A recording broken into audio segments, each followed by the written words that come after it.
여러분은 아들 결혼식 날 안 싸더니 며느리 대신 웨딩드레스를 입고 나타나면 어떻게 하시겠어요? 무슨 해괴망측한 소린가 싶죠? 제가 십몇 년 전 직접 겪었던 일인데요. 집안 망신이라 생각해 어디 가서 속 시원히 말도 못했어요. 오늘은 큰맘 먹고 익명의 힘을 빌어 썰밤 구독자님들께 전부 털어놔 보려고 하는데요. 글솜씨 없는 노인네지만 잘 부탁드려요. 사실 저는 초년 운이 꽤 좋은 편이었어요. 해운 사업하는 아버지 덕분에 나름 유복한 어린 시절을 보냈고요. 성인이 되자마자 선을 봐서 지금의 남편과 결혼했죠. 지금은 은퇴했지만 당시 남편은 잘 나가는 중견 건설회사를 이끌고 있었어요. 한 회사 대표 자리가 그렇게 만만한 자리가 아니거든요. 남편은 거의 매일 일에 치여 살았어요. 사무실에서도 집에서도 늘 서류와 씨름하는 게 일상이었죠. 하지만 그럼에도 아침 저녁은 꼭 집에서 저와 같이 먹으려 했고요. 매일 밤 불면증이 있는 저를 끌어안고 재워줄 만큼 가정적이고 다정했답니다. 저희 부부에게 문제가 있다면 단 하나, 바로 아무리 노력해도 아이가 생기지 않는다는 거였어요. 처음엔 자연스럽게 찾아오겠지 생각했던 것도 잠시 결혼한 지 3년이 넘어가기 시작하자 초조해지더군요. 그때부턴 임신에 좋다는 온갖 음식과 보약을 챙겨 먹고요. 남편과 둘이 난임병원도 다니기 시작했어요. 인공수정, 시험관, 한방치료까지 지푸라기라도 잡는 심정으로 별의별 방법을 다 써봤지만 하늘은 제게 쉽게 아이를 허락해주지 않더군요. 그럴수록 시댁의 압박도 점점 심해졌고 남편과의 관계도 날이 갈수록 삐걱거렸네요. 그러던 어느 날 남편이 제게 뜻밖의 얘기를 꺼내더군요. 당신 혹시 입양에 대해서 어떻게 생각해? 뭐? 입양이라니? 진심으로 하는 말이야? 한 번도 생각해 본 적 없는 일이었어요. 하지만 남편은 오래전부터 고민해 왔던 듯 제 손을 잡고 차분하게 설명하더군요. 그래, 처음엔 나도 망설였는데 꼭 우리가 낳아야만 우리 자식인 건 아니잖아. 그냥 사랑받고 자라 마땅한 예쁜 아이 하나 데려다가 잘 키우는 것도 좋은 일 하는 거라고 생각해. 내 아이 아닌 남의 아이를 키운다니 솔직히 자신 없었어요. 그래서 저도 모르게 고개를 가로저었죠. 글쎄, 난 자신 없어. 그리고 어머님, 아버님도 절대 허락 안 하실 것 같은데 부모님은 내가 어떻게든 설득해 볼게. 그리고 설사 끝까지 이해 못 하신다고 해도 상관없어. 우리 아이를 입양하는 건데 우리 둘이 결정할 문제잖아. 당신만 괜찮다고 한다면. 선뜻 뭐라고 말이 나오지 않았어요. 가볍게 결정할 문제가 아니었으니까요. 그런 저를 보던 남편이 조심스럽게 입을 열었어요. 솔직히 요즘 우리 사이 예전 같지 않은 게 사실이잖아. 난 내 자식에 집착하다 이대로 당신마저 잃게 될까봐 너무 두려워. 물론 어려운 결정이겠지만 한번 잘 생각해봐. 그쯤 저희 부부 사이에 어떤 전환점이 필요한 건 확실했어요. 이러다 이혼하게 될지도 모른다는 생각을 한 적도 있었으니까요. 결국 저는 오랜 고민 끝에 남편의 뜻에 동의했고요. 함께 입양 절차를 알아보기 시작했어요. 정식 입양기관과 상담을 하고 아동보호시설을 돌며 아이들을 만나기 시작했죠. 그러던 중 한 보육원에서 운명처럼 그 아이를 만나게 됐어요. 7살쯤 되어 보이는 남자아이였는데 솔직히 남편과 제가 생각하고 있던 조건은 아니었어요. 저희는 좀 더 어린 갓난아기를 원했으니까요. 하지만 이상하게 그 아이의 얼굴이 자꾸만 눈에 밟히더라고요. 또래보다 말이 없고 표정도 얼어있는 아이였죠.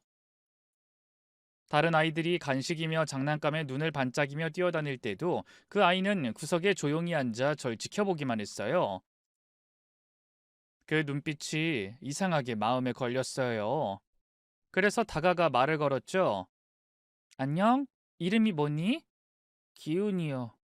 기훈이는 과자 싫어하니? 아줌마가 사온 건데 좀 먹어봐. 저도 먹어도 돼요? 당연하지. 기훈이랑 다른 친구들 먹으라고 사온 건데. 이 자동차 장난감도 한번 볼래? 마음에 드는지?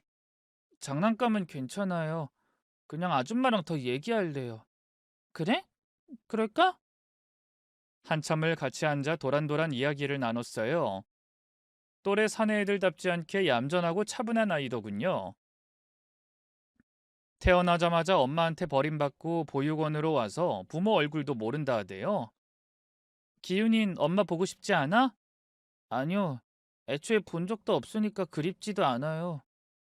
근데 친구들이 엄마랑 같이 있는 걸 보면 부럽긴 해요. 저번에 학교 끝나고 비 왔을 때도 다른 애들은 엄마가 다 우산 들고 왔더라고요. 저만 비 맞고 갔어요. 그 말에 마음이 찢어지는 것 같았어요. 어린 게 그간 얼마나 크고 작은 상처를 받으며 외롭게 컸을지 저도 모르게 눈물이 날 것 같더군요. 하지만 애써 눈물을 꾹 눌러 참았어요. 혹시라도 아이가 동정받았다고 생각할까봐 걱정이 됐거든요. 그런데 바로 그때 제 눈치를 보던 아이가 조심스럽게 입을 열었어요. 저기 아줌마, 저요. 밥도 가리는 거 없이 다 잘 먹고 말도 잘 들어요.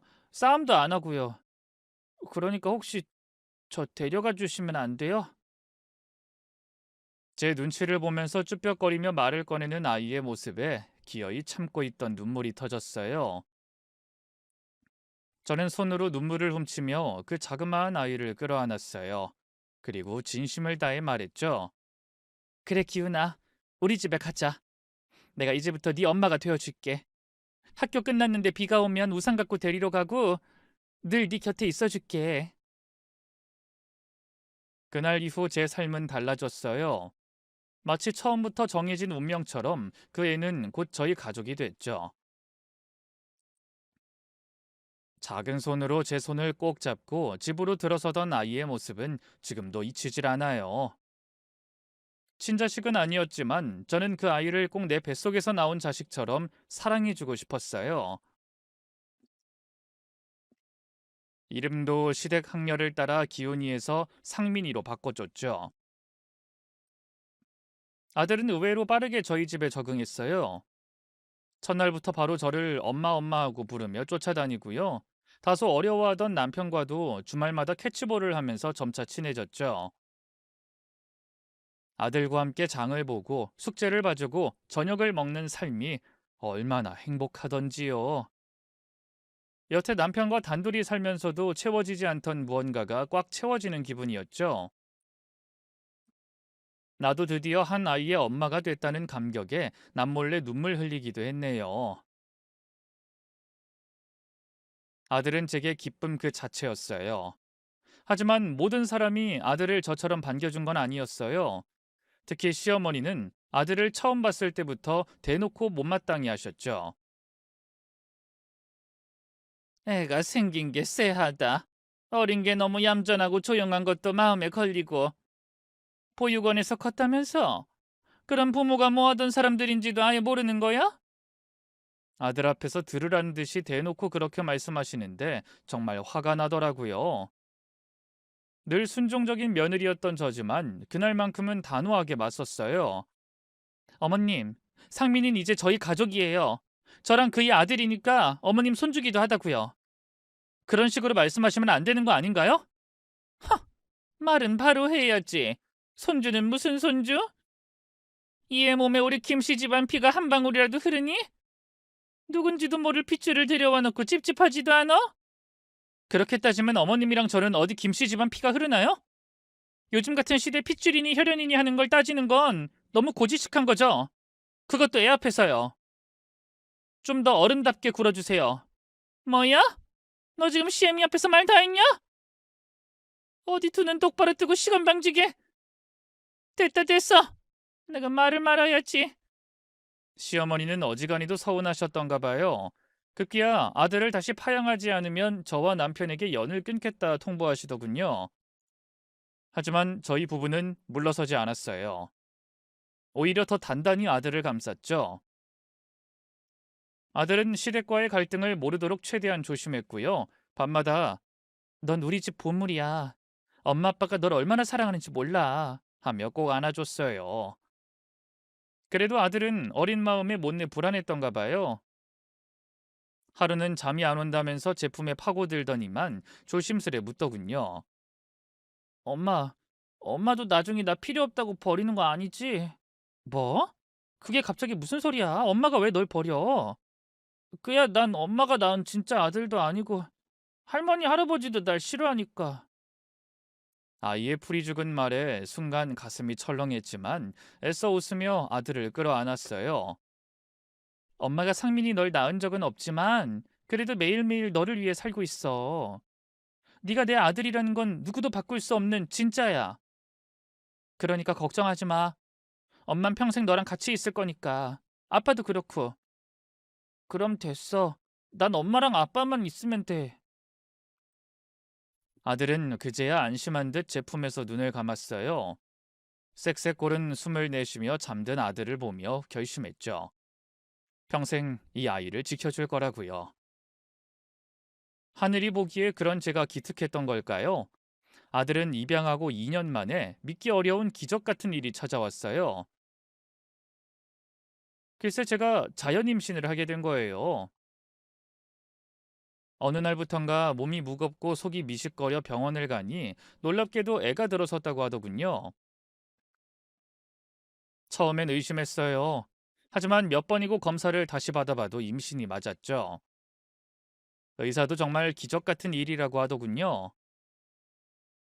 병원을 나오면서 바로 남편에게 전화해 임신 사실을 알렸어요. 남편은 한달음에 집으로 달려왔고요. 저를 끌어안으면서 울먹였죠. 여보, 진짜 고마워. 고맙긴. 내가 더 고맙지. 우리 이 아이 낳아서 진짜 잘 키우자. 그럼 당연하지. 그렇게 남편과 얼마나 감격의 포옹을 하고 있었을까요? 문득 느껴지는 시선에 고개를 돌려보니 아들이 불안한 눈으로 저와 남편을 바라보고 있었어요. 엄마, 애기 가졌어? 나 동생 생기는 거야? 저는 얼른 다가가 그런 아들의 손을 잡고 고개를 끄덕였어요. 응, 맞아. 이제 우리 상민이한테도 동생이 생긴 거야. 그럼 난 어떻게 되는데? 다시 보육원으로 가? 어느새 눈물 젖은 아들의 두 눈을 보고 그제야 아들이 무슨 생각을 하는지 알아차렸어요. 아니야, 그게 무슨 소리야. 상민이 동생이 생겼다고 상민이가 왜 다시 보육원으로 가? 상민이도 뱃속의 아기도 이 집에서 엄마 아빠랑 함께 행복하게 잘 살 거야. 정말? 정말. 상민이 동생 생기면 잘 보살펴 줄 수 있지? 응.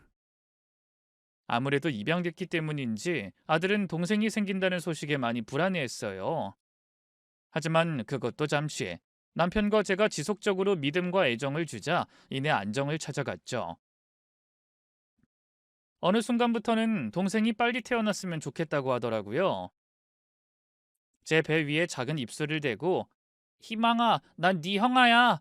너 태어나면 우리 같이 햄버거도 먹고 캐치볼도 하자. 엄마 아프게 하면 안 돼. 하고 속삭이곤 했죠. 그런 아들을 보며 저는 마음속으로 다짐했어요. 큰애도 뱃속 아이도 절대 차별하지 않고 둘 다 내 자식처럼 키우겠다고 말이죠. 시부모님이나 주변 친척 어르신들은 그냥 첫째를 파양하라는 식으로 말씀하셨지만 저는 단 한 번도 그런 생각을 해본 적이 없었어요. 그 나이가 제가 배 아파 낳은 친자식은 아닐지언정 제가 가슴으로 낳아 기른 아이였으니까요. 둘째와 그 어떤 차별도 구분도 두고 싶지 않았네요. 자꾸 그런 말씀하지 마세요. 상민이는 우리 집에 복을 안고 온 아이예요. 상민이 덕분에 둘째가 생긴 거라고요. 제가 그렇게 단호하게 얘기하면 다들 불편한 표정으로 입을 다물곤 했죠. 이듬해 가을, 마침내 둘째가 태어났어요. 남편과 저를 반씩 닮은 떡두꺼비 같은 아들이었죠. 정말 얼마나 사랑스럽던지요. 다행히 첫째 아들도 둘째를 진심으로 예뻐했어요. 상우야, 형아랑 놀자. 형아가 젖병 데워줄게. 하고 끊임없이 옆에 붙어 살았죠. 그 모습이 얼마나 기특했는지 몰라요. 우린 이제 진짜 완전한 가족이구나 싶은 마음에 가슴이 뿌듯했죠. 하지만 그 행복은 오래가지 못했어요. 아무래도 둘째는 갓난쟁이 아기였고 큰애는 초등학생이었기 때문에 손이 더 가는 쪽은 자연스레 둘째가 될 수밖에 없었는데요. 젖을 먹이고 기저귀를 갈고 밤잠 설치며 아이를 달래다 보면 어느새 하루가 훌쩍 지나가곤 했어요. 큰애한테도 예전만큼의 관심을 쏟고 싶었지만 제 몸은 하나였고 현실은 그리 녹록지 않더군요. 큰애의 마음이 조금씩 병들고 있다는 걸 저는 너무 늦게 알아차렸어요. 그날도 둘째가 새벽에 깨서 마구 울기 시작했어요. 황급히 일어나 젖병을 데우러 부엌에 갔는데요. 갑자기 아기 울음소리가 자지러지게 커지더군요. 놀라서 재빨리 달려가 보니 너무나 충격적인 광경이 절 기다리고 있었어요. 둘째는 얼굴이 벌겋게 달아오른 채 울고 있었고요. 그 앞엔 큰애가 굳은 얼굴로 서 있었죠. 저는 떨리는 마음을 다잡고 물었어요. 상민아, 너 혹시 상우 때렸니? 응. 상우가 자꾸 엄마 힘들게 하잖아. 조용히 하라고 말해도 안 듣길래 살짝 꼬집었어. 아이는 아무렇지 않다는 듯 말했지만 저는 일순 눈앞이 캄캄해졌죠. 순간 치밀어 오르는 감정을 누르며 조용히 아들의 손을 잡고 방으로 데려갔어요. 상민아, 동생이 운다고 때리면 안 돼. 아직 아기잖아. 말을 못하니까 우는 걸로 자기 의사를 표현하는 거라고. 근데 너무 시도 때도 없이 울잖아. 시끄러. 상우 때문에 엄마 맨날 힘들어하고. 나랑 말도 안 하고. 내가 뭘 하든 관심도 없잖아. 난 상우 미워. 없어져 버렸으면 좋겠어. 그 말을 듣는 순간 가슴이 철렁 내려앉는 기분이었어요. 물론 아이 마음이 서운할 수 있다는 건 이해했지만 없어져 버렸으면 좋겠다는 말까지 할 줄은 몰랐거든요. 저는 애써 침착하게 아이의 어깨를 감싸 안으며 말했어요. 상민아, 엄마가 요즘 상우 보느라 정신이 없어서 너한테 소홀했던 건 맞아. 근데 그건 엄마 마음이 변해서 그런 게 아니라 상우가 아직 너무 어리고 혼자 할 수 있는 게 없으니까 그런 거야. 엄마 마음엔 상우도 있고 너도 있어. 둘 다 똑같이 소중해. 그러니까 그런 무서운 말 하지 말자, 응? 앞으로 엄마가 상민이한테 좀 더 신경 쓸게. 알았지? 그녀는 말없이 고개를 끄덕이긴 했지만 그날 이후 어딘가 조금씩 달라지기 시작했어요. 눈빛도 어두워지고 웃음도 줄고 동생이 있는 방엔 일부러 들어가려 하지 않았죠. 그때만 해도 시간이 해결해 줄 거라 생각했어요. 저와 남편이 큰애한테 좀 더 관심을 쏟고 둘째와 첫째가 함께하는 시간을 늘린다면 자연스레 나아질 문제라고 생각했죠. 하지만 큰애는 점점 엇나가기만 했어요. 언젠가부터 학교에서 친구랑 싸웠다고 혹은 선생님 말을 듣지 않았다고 연락이 오기 시작했어요. 집에서는 동생 장난감을 던지거나 이유 없이 소리를 지르곤 했고요. 그럴수록 저는 더욱더 큰아들을 놓지 않으려 했었어요. 때론 타이르고 때론 야단치고 그것도 안 되면 끌어안고 울기도 했죠. 상민아, 엄마 네가 어떤 모습이든 사랑해. 그러니까 힘들면 이런 식으로 표현하지 말고 말로 해줘. 응? 하지만 아들에게 더는 제 목소리가 닿지 않더군요. 제 애원 앞에서 아들은 오히려 코웃음을 치며 목소리를 높였어요. 거짓말하지 마. 엄마도 실은 나 데리고 온 거 후회하지? 상우가 태어날 줄 알았으면 이런 고아는 안 데려왔을 텐데 그렇게 생각하잖아. 그렇지 않아. 엄마가 계속 얘기했잖아. 엄마는 너랑 상우를 똑같이 사랑해. 거짓말. 상우는 엄마 친아들이고 난 보육원에서 데려온 누구 핏줄인지도 모르는 가짜 아들인데 어떻게 똑같이 사랑해? 우리 둘이 동시에 물에 빠져봐. 엄만 상우부터 구할걸? 이미 한번 금이 가버린 아이의 마음은 다시 붙지 않더군요. 남편도 옆에서 애써봤지만 별 소용없었죠. 밤마다 식구들 몰래 거실로 나와 얼마나 울었는지 몰라요. 내가 뭘 그렇게 잘못했을까? 어쩌다 우리 상민이가 이렇게 된 걸까? 그때 흘린 눈물을 다 모은다면 아마 바다도 만들 수 있을 거예요. 질풍노도의 시기를 거치며 큰아들은 점점 걷잡을 수 없어졌어요. 중학교 때 자퇴한다는 걸 뜯어말려 간신히 고등학교까진 보냈는데요. 이후로도 공부는 등한시하고 불량한 친구들과 어울리며 담배를 피우고 술을 마셨고요. 다음날 아침이 되어서야 돌아온 적도 여러 번이었어요. 그러던 중 결국 저도 아들을 포기하고 싶어질 만큼 큰 사건이 벌어졌는데요. 이 말씀을 드리는 게 솔직히 제 얼굴에 침 뱉기라고 생각하지만 그래도 썰밤 가족들 앞에서만큼은 전부 얘기해 볼게요. 그날도 어김없이 학교에서 전화가 걸려왔어요. 또 누구랑 싸웠나? 아님 선생님한테 대들었나? 벨소리만 들어도 노이로제가 걸릴 것 같았지만 최대한 침착한 목소리로 전화를 받았죠. 네, 선생님. 우리 상민이가 또 뭔가 문제를 일으켰나요? 어머님 그게 일단 지금 바로 학교로 와주셔야겠어요. 근데 이번엔 담임 선생님의 목소리가 심상치 않았어요. 무슨 일이냐고 물으니 너무나 충격적인 대답이 돌아왔죠. 상민이가 같은 반 여학생을 강제로 추행하고 몰래 사진까지 찍었어요. 아직 정식 고소는 들어오지 않았지만 피해 학생 부모님 측에서 강경하게 대응하겠다는 입장이에요. 무슨 정신으로 전화를 끊었는지 모르겠어요. 머릿속이 새하얘진 채로 곧장 학교로 달려갔고 교무실에서 아들을 마주했죠. 상민아, 대체 무슨 짓을 한 거야? 아들은 제 눈을 피하던 것도 잠시 이내 씩씩거리며 대답했어요. 난 아무 잘못도 안 했어. 걔 혼자 오해한 거라고. 그러자 옆에 있던 선생님이 엄한 목소리로 끼어들었죠.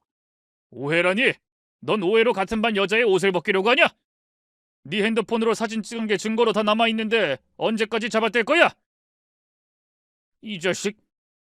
너 희진이 부모님이 경찰에 신고하고 고소도 따로 한다고 했어. 이번엔 나도 덮어줄 수가 없다고? 선생님의 말은 사실이었어요. 아들의 핸드폰엔 아들이 저지른 추악한 짓이 고스란히 남아있었고 저는 절망할 수밖에 없었죠. 대체 왜 이런 짓을 한 거야, 상민아? 도대체 왜? 절규하며 묻는 제게 아들은 기가 막힌 변명을 내뱉더군요. 걔가 자꾸 나 키 작다고 놀리잖아. 그래서 겁 좀 먹으라고 장난 좀 친 것뿐이야. 그렇게 심각한 일 아니라고. 장난? 여자의 몸에 함부로 손을 댄 게 너한텐 장난이야? 너 지금 이게 얼마나 큰 문제인지는 알아? 경찰에 신고 들어가면 너 전 까져야 되는 거야. 그제야 아들의 얼굴이 겁에 질렸어요. 엄마, 설마 나 그냥 경찰서 가게 둘 거 아니지? 걔네 부모님이랑 어떻게든 협의 볼 거지?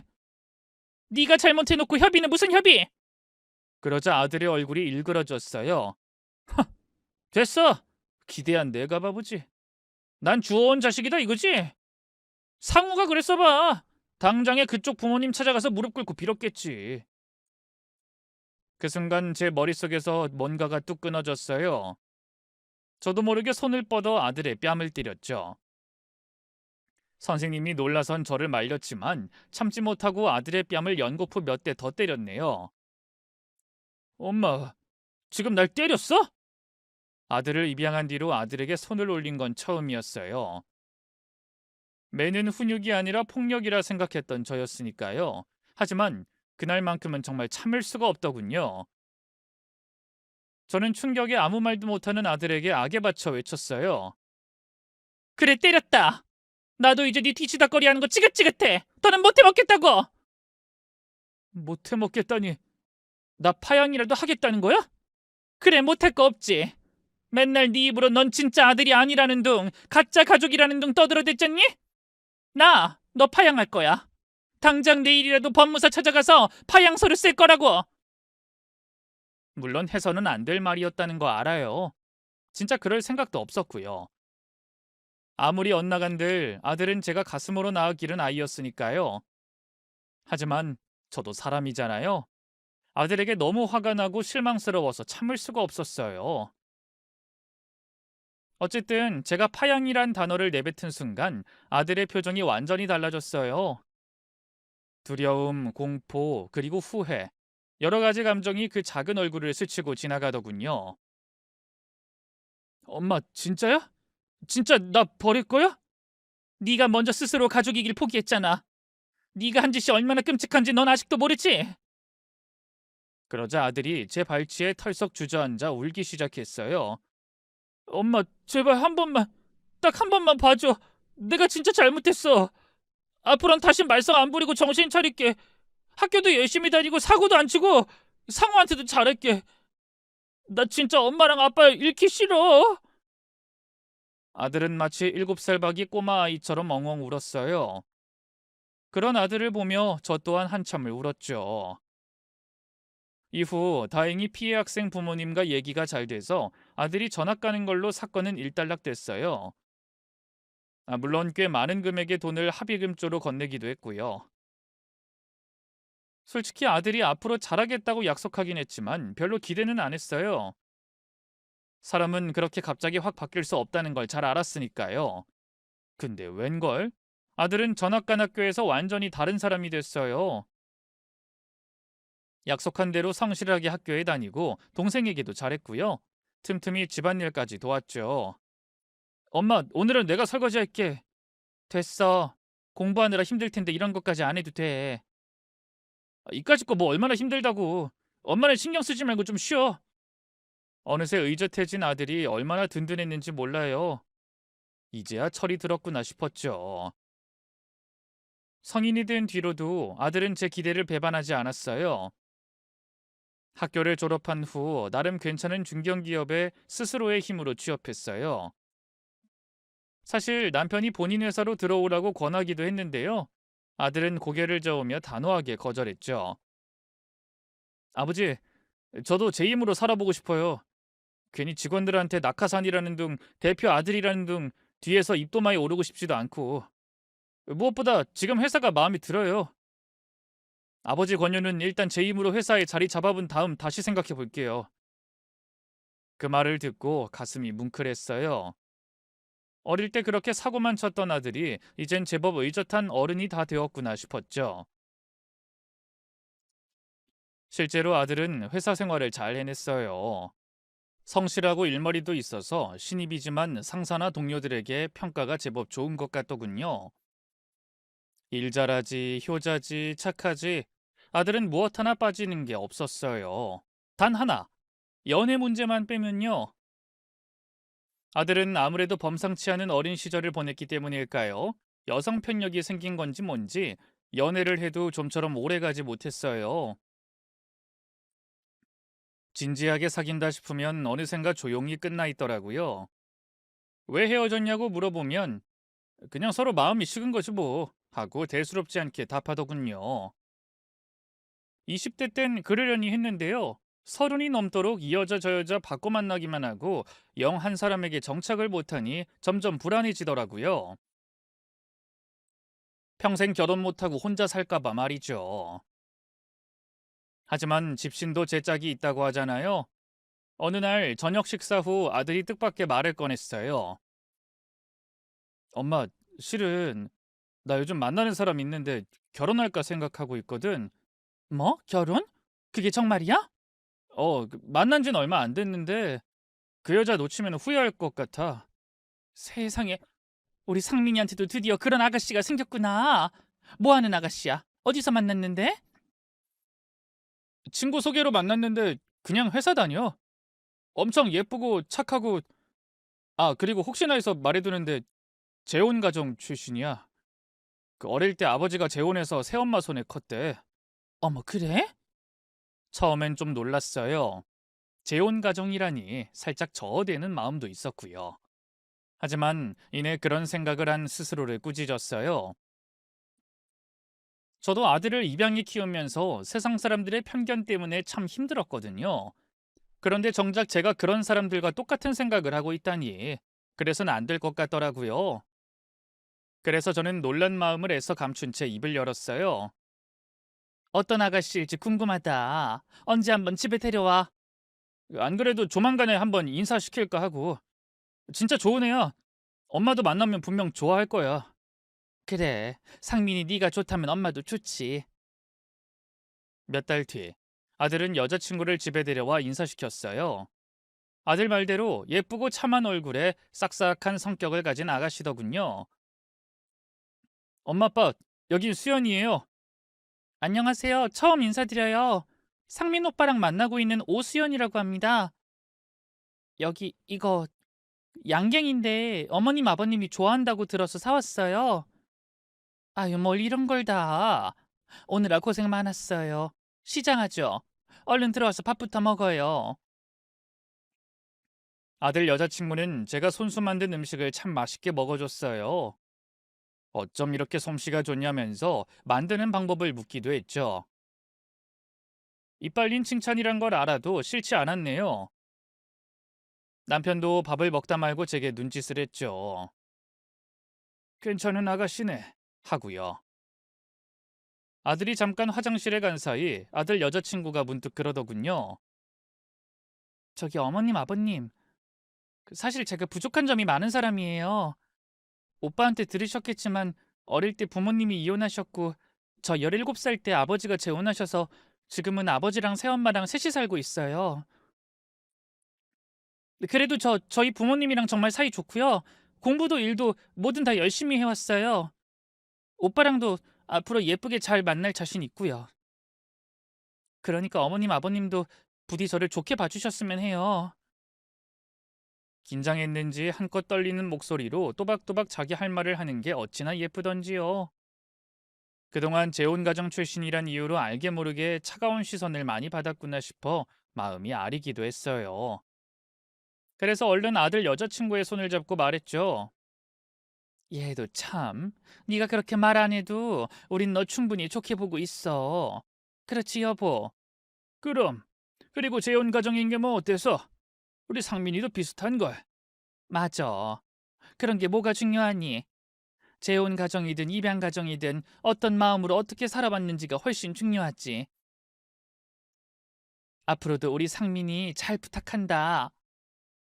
그러자 아들 여자친구는 눈물까지 흘리면서 감격해했어요. 감사합니다, 어머님, 아버님. 실은 옛날에 사귀던 남자친구네 부모님한테 재혼 가정이란 이유로 안 좋은 소리 많이 들었거든요.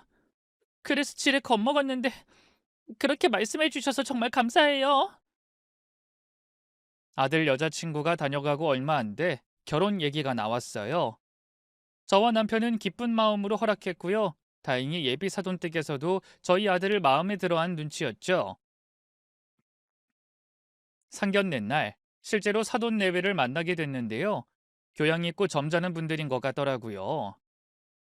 물론 마음에 걸리는 게 없는 건 아니었어요. 그건 바로 예비 안사돈의 나이였죠. 바깥 양반은 저와 남편 또래인데 안사돈만 열 몇 살이 차이가 나더라고요. 사부인이 참 젊으시네요. 아, 네. 제가 결혼을 좀 어린 나이에 일찍 한 편이라. 제가 복 받은 거죠. 그때 이 사람한테 장가들 때도 다들 부러워했습니다. 어쨌든 그날 상견례 자리는 전반적으로 화기애애했어요. 바깥사돈은 풍채가 좋은 만큼 성격도 호탕했고요. 안사돈 역시 젊은 나이에도 불구하고 말끝마다 예의를 갖추며 자리를 잘 이끌어 가더군요. 그런데 이상하게도 자꾸만 마음 한구석이 서늘했어요. 이유는 모르겠는데 예비 안사돈의 말투나 눈웃음 같은 게 자꾸만 눈에 밟혔죠. 이런 말 해도 될진 모르겠지만 묘하게 야시시하고 여우 같다고나 할까요? 집으로 돌아오는 길에 남편에게 슬쩍 물었어요. 여보, 수연이 어머니, 아니, 안사돈 말이야. 좀 특이하지 않았어? 특이? 얼굴이 곱긴 하던데 특이했나? 모르겠네. 곱다니, 역시 당신 눈에도 예뻐 보였구나. 사돈 내외가 재혼인 건 알았는데 그렇게 나이 차이가 많이 나는 줄은 몰랐네. 안사돈이 좀 지나치게 젊고 예쁜 것 같아. 눈빛도 좀 야시시한 것 같고.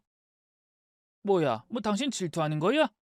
에이, 무슨 소리야. 난 그냥 뭔가 좀 꺼림칙해서.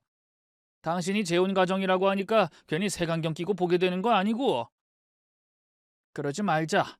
우리가 그러면 안 되는 거잖아. 남편의 말에 저는 떨떠름한 표정으로 고개를 끄덕였어요. 하지만 가슴 한켠에서 피어오르는 불길한 예감을 지울 순 없었죠. 어쨌든 그 뒤로 결혼 준비는 순조롭게 진행됐어요. 아들은 결혼 날짜가 다가올수록 들뜬 기색이 역력했어요. 뭐 하루가 멀다 하고 예비 며느리랑 웨딩홀은 어디가 좋다는 둥, 예복은 어떤 스타일이 좋다는 둥 들떠 있는 모습에 저희 부부도 절로 미소가 지어졌죠. 그렇게 차근차근 결혼 준비가 잘 되어가나 싶었는데요. 어느 날 아들이 조심스럽게 말을 꺼내더군요. 엄마, 혹시 나 신혼집 구하는 거 아버지가 좀 더 도움을 줄 수 있을까? 원래 아들은 회사 근처에 있는 아파트를 신혼집으로 염두에 두고 있었어요. 사회초년생이라 모아둔 돈이 많지 않았기 때문에 저와 남편이 1억 정도 보태주기로 했었죠. 그런데 아들이 갑자기 다른 집을 얘기하더군요. 서울 노른자 땅에 있는 그전 아파트보다 훨씬 비싼 단독주택이었어요. 그 집은 너무 비싼 거 아니니? 네 직장에서도 너무 멀잖아. 그렇긴 한데 수연이가 아파트보단 땅을 밟을 수 있는 주택이 더 좋다고 고집을 부려서 뭐 내 생각에도 나중에 애 키우면 확실히 그 편이 더 나을 것 같아. 어차피 결혼하면 오래 살 집이니까 이번 기회에 아예 마음에 쏙 드는 대로 가는 게 좋을 것 같은데. 듣는 순간 솔직히 좀 놀랐어요. 이 서울도 서울 나름이지. 아들이 말한 집은 사회 초년생은커녕 어지간한 부자들도 사기 힘든 고급 주택이었거든요. 제 마음을 읽었는지 아들이 좀 더 애처로운 표정으로 말했어요. 엄마가 아버지한테 얘기 좀 잘 해줄 수 없을까? 솔직히 장남 장가 보내는 건데 아버지 재력이 좀 더 쓸 수 있잖아. 글쎄 잘 모르겠다. 땡땡동 전원주택이면 1억으론 택도 없을 텐데. 아버지 능력이면 충분한데 안 해주는 것도 이상하지 않아? 장인어른 장모님이 괜히 입양하라 차별하나 생각하시면 어떡해. 아들의 마지막 말이 결정적이었어요. 어릴 때 걸핏하면 둘째와 자기를 차별한다며 울던 큰애 얼굴이 떠오르면서 저도 모르게 고개를 끄덕이게 되더군요. 그래, 우리 큰아들 결혼하는데 못해줄 게 뭐 있겠니? 아버지랑 잘 얘기해 볼게. 정말? 고마워, 엄마. 진짜 고마워. 나 결혼하고도 엄마랑 아버지한테 진짜 잘할게. 기뻐하는 아들의 얼굴을 보면서 저도 행복했어요. 그렇게 저희 부부는 갖고 있던 상가 건물 하나를 팔아 아들의 신혼집을 매매할 준비를 시작했죠. 그때만 해도 모든 게 순조롭다고 생각했는데 아들과 예비 며느리 사이에 뭔가 문제가 있었던 걸까요? 하루는 한밤중에 목이 말라 잠에서 깨 거실로 나왔는데요. 테라스 쪽 정원에서 아들 목소리가 들리더라고요. 그러니까 난 자기 없으면 안 되는 거 알잖아. 조금만 더 기다려줘. 다 정리되면 얘기할게. 응, 나도 사랑해. 애정 넘치는 대화 내용을 들으니 예비 며느리와 통화하는 것 같았는데요. 아들이 전화를 끊자마자 길게 한숨을 쉬면서 험상궂은 욕설을 내뱉더군요. 짜증나네 진짜. 망할년. 그 천박한 말에 순간 가슴이 철렁 내려앉았어요. 수연이랑 싸웠나? 아니, 아무리 그래도 결혼할 여자한테 저런 욕을. 정원으로 나가 한마디 할까 했는데요. 아들이 한두 살 먹은 애도 아니고 그것도 좀 웃기더라고요. 제가 통화 내용을 몰래 훔쳐들었다는 것도 마음에 걸렸고요. 결국 아무 말도 못한 채 다시 방으로 들어올 수밖에 없었네요. 혹시라도 갑자기 파혼하겠다고 하는 게 아닐까 걱정됐는데요. 다행히 이후 두 사람은 별 문제 없어 보이더군요. 하지만 여전히 제 가슴속엔 작은 불길함이 씨앗처럼 심어져 있었죠. 그렇게 시간은 빠르게 흘러 어느덧 결혼식 당일이 밝았어요. 저는 새벽부터 일어나 단장을 마치고요. 식장으로 가서 하객들을 맞이했죠. 7살 때 처음 내 자식으로 들였던 아이가 이렇게 장성에 결혼한다고 하니 뭔가 기분이 이상하더군요. 그런데 예식 시간이 거의 다 돼갈 때까지도 안사돈의 모습이 보이지 않는 거예요. 바깥사돈에게 물어보니 갑자기 배탈이 나서 병원에 있다고 하더군요. 정말요? 괜찮으신 건가요? 네, 많이 심각한 건 아니니까 걱정 마세요. 하나뿐인 딸 결혼식에 참석 못해서 어째요? 하필이면 오늘 같은 날. 조금 상태 괜찮아지면 바로 택시 타고 오라고 했어요. 예상 밖의 상황에 당혹스러웠지만 아프다니 뭐 어쩌겠어요. 부대 이상한 소문만 돌지 않길 바라며 밀려드는 하객들과 인사를 나눴고요. 마침내 아들의 결혼식이 시작됐죠. 버진로드를 밟고 입장하는 아들의 늠름한 모습에 어찌나 가슴이 벅차던지요. 그런데 신부 입장이 시작되기 직전 입구 쪽에서 뭔가 소란이 있는가 싶더니만 뜻밖의 사람이 등장했어요. 그 사람은 다름 아닌 안사돈이었죠. 그런데 그 복장이 기가 막혔죠. 글쎄, 자기가 신부라도 되는 양 새하얀 드레스 차림으로 등장했지 뭐예요? 하객들이 웅성거리기 시작했고 저와 남편도 놀라서 벌떡 일어났어요. 그 사이 안사돈은 버젠로드를 밟고 성큼성큼 저희 아들 옆으로 다가갔죠. 아들의 얼굴이 시퍼렇게 질리는 걸 보면서 머릿속 이성이 뚝 끊어지더라고요. 저는 버진로드 위로 올라가 안사돈의 어깨를 거칠게 낚아챘어요. 아니 이게 대체 뭐 하는 짓이에요? 옷은 이게 다 뭐고? 당신 미쳤어? 자기 딸내미 결혼식을 망치려고 작정했냐고? 그런데 안사돈은 겁먹지도 놀라지도 않더군요. 오히려 뻔뻔한 미소를 지으며 정말 경악스러운 말을 뱉었죠. 왜요? 우리 딸보다 내가 낫지 않아요? 나이는 좀 많아도 더 예쁘잖아요. 뭐라고? 사부인 아들도 내가 더 좋다고 하던데요? 우리 딸 버리고 나한테 오겠다고 약속까지 했었다고요. 근데 아무리 기다려도 실행이 옮길 기미가 안 보이고 질질 끌기만 하길래 내가 이렇게 우리 딸 대신 식장에 선 거예요. 나랑 한 침대 쓴 남자가 내 딸이랑 결혼하게 둘 순 없잖아요? 지금 대체 무슨 말을 이렇게 말했는데도 못 알아듣겠어요? 그쪽 아들 나랑 몰래 바람 피고 있었다고요. 순간 저는 귀를 의심했어요. 웅성거리던 식장도 얼어붙어 버렸죠. 저는 덜덜 떨리는 목소리로 간신히 입을 열었어요. 지금 무슨 말도 안 되는 소리를 우리 아들이랑 당신이 바람을 피웠다고? 당연히 말도 안 되는 헛소리라고 생각하면서 고개를 돌려 아들을 바라봤어요. 아들이 펄쩍 뛰길 바라면서 말이죠. 그런데 아들의 얼굴이 백지장처럼 새하얗게 질려 있더군요. 일손 깨달았어요. 안사돈의 말이 전부 진실이라는 걸 말이죠. 그럼에도 믿을 수가 없어 저는 아들을 향해 날선 질문을 던졌어요. 상민아, 네가 얘기해봐. 지금 사부인, 아니 이 여자 말이 다 사실이야? 너 진짜 이 여자랑 그렇고 그런 짓 했어? 아니 그게 엄마. 아들은 도무지 말을 잇지 못했어요. 그러자 안사돈이 파인 가슴 안으로 손을 넣어 무언가를 꺼내더군요. 못 믿겠으면 이걸 봐요. 혹시 상민 씨가 잡아댈까봐 내가 직접 가져온 증거니까. 저는 떨리는 손으로 안사돈이 내민 사진을 확인했어요. 거기엔 안사돈과 찰싹 달라붙어 있는 아들의 모습이 적나라하게 담겨 있었죠. 숨이 턱 막히고 눈앞이 새하얘졌어요. 그대로 뒤로 넘어가려는 저를 남편이 얼른 부축했죠. 당신 괜찮아? 말도 안 돼. 어떻게 상민이가 이런 여자랑? 그 사이 안사돈은 사진을 얼마나 많이 준비해 왔던지 그걸 마치 꽃가루처럼 하객들을 향해 흩뿌리더군요. 하객들은 너나 할 것 없이 그 사진들을 주워들어 눈에 담기 시작했고요. 식장은 거의 난리가 났어요.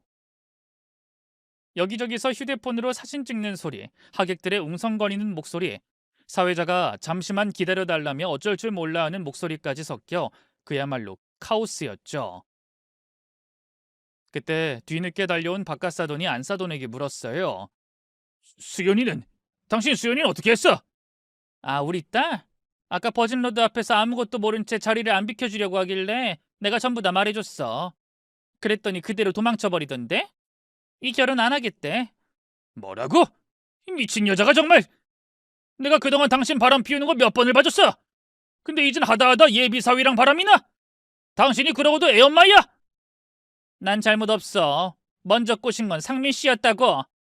상민 씨가 수연이보다 내가 더 좋다는데 어떡해? 매일 밤마다 날 찾아와선 날 사랑한다고. 내가 수연이보다 훨씬 더 아름답다고 했다고. 그 말을 들은 순간 저는 아들의 뺨을 세게 올려쳤어요. 그리고 이슬을 악물고 말했죠. 넌 오늘부로 내 아들 아니야. 이 더러운 자식. 집안 망신을 시켜도 유분수지. 네가 어떻게 나한테 이럴 수가 있어? 엄마, 내 얘기 좀 들어봐. 내가 일부러 그런 게 아니라 나도 진짜 내가 왜 그랬는지 모르겠어. 그걸 지금 변명이라고 하는 거야? 그러자 일순 아들의 눈빛이 무섭게 돌변했어요. 따지고 보면 이게 100%내 잘못인 건 아니야. 엄마도 책임이 있다고. 뭐? 내 책임이라니. 엄마가 어릴 때 날 온전히 사랑해줬어 봐. 내가 이렇게 연상만 보면 눈이 돌아서 정신을 못 차리겠어? 정신과 상담도 받았는데 삐뚤어진 여성 편력은 전부 다 부모 영향이래.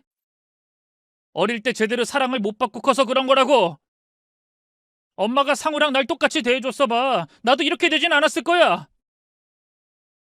제 탓을 하는 아들을 보고 있자니 기가 막히고 코가 막혔어요. 맹세컨대 저는 한 번도 첫째와 둘째를 차별한 적이 없었어요. 그런데도 아들은 여전히 입양아라는 콤플렉스에 사로잡혀 사리분간을 못하더군요. 그 말을 듣는 순간 저도 모르게 이 미친놈이 하고 거친 욕설이 입 밖으로 나왔죠. 그런데 그보다도 먼저 움직인 사람이 있었어요. 바로 남편이었죠. 아들을 향해 아무 말 없이 성큼성큼 걸어간 남편이 순식간에 아들의 멱살을 낚아채더니 거칠게 바닥으로 내동댕이 쳤어요. 너 이 자식! 지금 네 입으로 무슨 소리를 한 건지 알아? 폐륜을 저지르고도 네 엄마 탓을 해! 아버지, 이러지 마세요! 그러나 아들의 애원에도 남편은 멈추지 않았어요. 남편의 주먹이 아들의 턱을 세차게 후려쳤어요. 한 번, 두 번. 그동안 참고 쌓아왔던 분노가 터지기라도 한 듯 남편은 거의 미쳐버린 사람처럼 아들을 마구 때렸죠. 네가 어떤 놈인지 몰라서 그동안 참아줬냐? 이 쓰레기 같은 놈!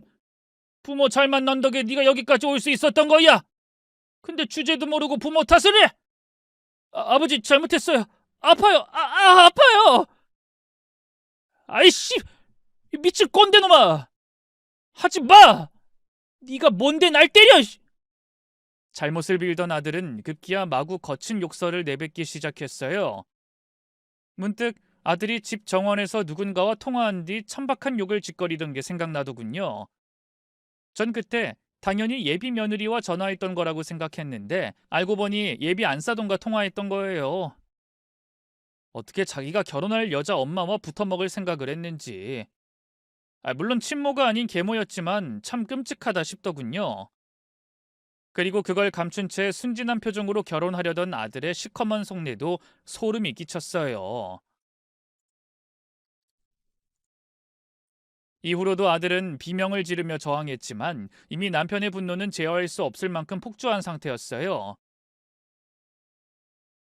식장은 아수라장이 됐고 하객 몇몇이 말리려 들었지만 남편은 한참을 때리고서야 헐떡이며 손을 멈췄죠. 이제부터 네 이름 우리 족보에서 지워버릴 거다. 넌 더 이상 우리 가족이 아니야. 다시는 우리 앞에 나타나지 마라. 남편의 한마디에 저도 떨리는 목소리로 덧붙였어요. 넌 내 가슴에서 낳은 아들이었지만 이젠 아니다. 네가 오늘 보여준 게 네 진짜 모습이라면 넌 사람도 아니야. 그렇게 결혼식은 파토 났고요. 예비 며느리는 도망치듯 해외로 떠나버렸어요. 한동안 한국으로는 돌아오지 않을 생각이라 하더군요. 가기 전 예비 며느리와 잠깐 만나 짧은 대화를 나눴는데요. 알고 보니 어릴 때부터 예비 안사돈과 문제가 많았다고 해요. 예비 며느리의 젊음을 질투하는 건 물론이고요. 사귀던 남자한테도 자꾸만 추태를 부려 곤란했다고 하더군요. 그때마다 남자친구들이 말해줬거든요. 너네 엄마 좀 이상하다고. 근데 설마 상우 오빠가 그걸 받아줄 줄은 몰랐어요. 애초에 끼리끼리였다는 거겠죠. 뭐라고 할 말이 없구나. 다 자식 잘못 키운 내 죄다. 알고 보니 서울 노른자 땅에 있는 그 비싼 저택도 예비 며느리가 살고 싶다고 한 게 아니었어요. 아들이 저희에게 좀 더 큰 돈을 뜯어내기 위해서 거짓말한 거였죠. 그걸 알고 나니 예비 며느리에게 더욱더 미안하더라고요. 하지만 그 애는 오히려 저를 위로했죠. 어머님이 무슨 잘못이 있겠어요. 제가 남자 보는 눈이 없었던 거죠. 아버지도 새엄마랑, 아니 그 여자랑 이혼 절차 밟고 있어요. 그동안 바람 피웠던 거 전부 다 따지고 들어서 위자료라도 두둑하게 받아내시겠대요. 어머님도 꼭 그 짐승만도 못한 인간 끊어내시길 빌어요. 예비 며느리의 당부대로 저와 남편은 아들과의 관계를 완전히 끊어버렸어요. 처음엔 센 척하던 아들도 정말 파양 절차를 밟자 뒤늦게 울고불고 난리를 치더군요. 엄마, 아버지, 제가 잘못했어요. 제발 한 번만 봐주세요. 네? 제가 잠깐 정신이 나갔었나 봐요. 두 분이 저를 얼마나 사랑해 주셨는지 알아요. 근데 제가 어릴 때 보육원에서 자라면서 생긴 애정 결핍증 때문에 자꾸만 욕심을 부렸어요. 애정 결핍이라는 둥 그런 핑계 대지 마. 넌 그냥 재활용도 안 되는 쓰레기라서 그런 거니까. 다신 우리 앞에 나타나지 말거라. 엄마, 왜 그래 진짜? 엄마는 나 사랑한다고 했잖아. 내가 무슨 짓을 하든 평생 내 편이라고 했잖아. 그래, 그렇게 말했었지. 널 무조건적인 사랑으로만 감싸야 한다고 생각했거든. 근데 상민아, 이번엔 달라. 넌 사람의 선을 넘었어. 단순한 실수도 일탈도 아니야. 그건 돌이킬 수 없는 죄야. 그런 끔찍한 짓을 해놓고도 엄마 탓이라며 되레 적반하장으로 몰아붙이던 네 모습, 난 평생 잊지 못할 거야. 그러니까 이제 우리 인연 여기까지야. 더는 엄마라고 부르지도 마. 넌 내 아들 아니야. 엄마, 엄마, 가지 마, 가지 말라고! 저는 붙잡는 아들을 뿌리치고 매몰차게 돌아섰어요. 아들에게 주려던 전원주택과 상당량의 돈도 전부 철회했죠. 아들은, 아니 그 애는 충격이 어지간히도 컸는지 회사도 그만두고 술만 퍼마시다가요. 지금은 일용직 노동자로 살고 있다 하더군요. 지금은 은퇴한 남편과 함께 저는 미국에서 살고 있어요. 둘째 아들, 그러니까 상우가 미국에서 학교를 다녔는데 졸업 후 취직도 미국에서 했거든요. 사실 몇 년 전 한국에 있을 때만 해도 큰애, 아니 그 아이한테서 계속해서 연락이 왔어요. 제발 자기를 다시 받아달라고 말이죠. 왜 아니겠어요? 부잣집 도련님으로 편하게 살다가 갑자기 밑바닥 인생을 살게 됐으니 저희가 그립기도 하겠죠. 물론 그 아이가 그리워하는 건 가족의 따뜻한 품이 아니라 돈이겠지만요. 지금 제 옆에는 처음부터 끝까지 변함없이 제 편이 되어준 남편이 있고 일 때문에 바쁘지만 그 와중에도 저를 챙기는 아들이 있어요. 이제는 그 따뜻한 온기만 안고 조용히 살려 합니다. 지금까지 긴 이야기 들어주셔서 정말 고맙습니다. 모두 건강하시고 행복하세요.